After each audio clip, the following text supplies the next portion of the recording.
can you say your first and last name?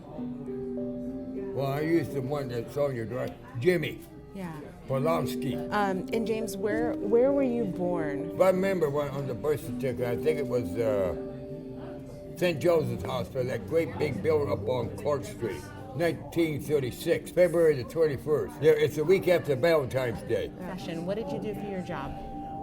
Laundry work. Then I drove that middle-sized truck for a while. It was Aramark Laundry. You worked at Aramark Laundry. Yeah, it was Harvey's Laundry when I first walked in the door, and so forth. Gotcha. What was a regular day like for you before the pandemic? Oh, I go places. I still go here. Then I would go to the Panera Bread out there where those little fancy buildings at, and then I went to the Golden Corral. Then sometimes I go to the South Hills Mall. Gotcha. And how did you get to all those places? By bus. You took the bus? Yeah. Do you remember when you first heard about it? When they was talking about it so much on TV and all that. Okay, on the TV. Yeah. What did you see on the TV? What do you remember? People were sick and some they was in hospitals and so forth. And what did you think? What did you think when you heard about this virus that was putting people in the hospital? It was terrible. But the buses itself was still running, so I still was able to get through or go there.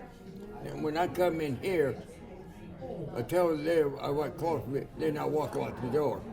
Yeah, and we should mention, because people will be listening to this, that here is at Coffee Works, right? At Pier Street Coffee Works. Well, one thing that was good, when Subway used to be down on Fifth, they set some of the tables and chairs outside the front of the door of the building.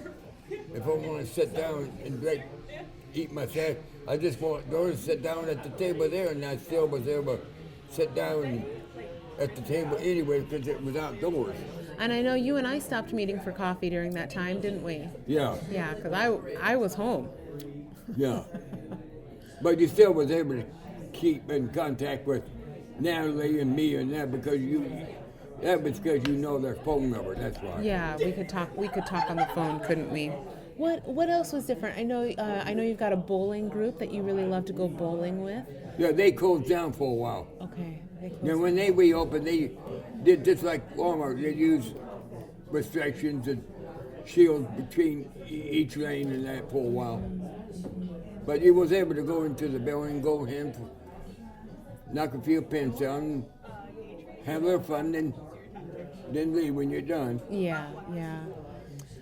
All right. Well, any final thoughts on living through COVID and living through this time, James? Well, the only thing I'm interested in is to get that first or second shot at the Tyson bench here. Then remember, I took one booster shot. That's right, yeah. So you got your first and second shot at the Tyson Event Center. And the booster shot, I went to, I think it was a Hy-Vee on Hamilton. Thanks so much, James. Okay. All right. Okay.